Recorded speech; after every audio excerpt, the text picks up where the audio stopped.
নহয়, এইটো খুব ভাল লাগিছে আহি পেলাই। মোৰতো আৰু ইয়াতে যিহেতুকে মই আছোঁ, এইখনে মোৰ ঘৰ বুলি ভাবিব লাগিব এতিয়া। আৰু চবকে বহাগ বিহুৰ শুভেচ্ছা যাচিলোঁ।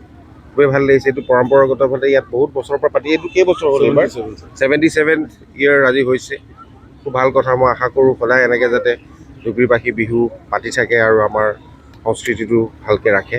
হয়, নিজৰ ঘৰ পৰিয়াল কৰ্তব্যত ইয়াতে থাকিব লগা হৈছে, বিহু পালে ঘৰত নাপালে কেনেকুৱা? নহয়, আমি য'ত থাকোঁ তাতে আমাৰ ঘৰ। কিন্তু আমাৰ এইখনে ডুবুৰীয়ে বাকী মই এতিয়া। Thank U.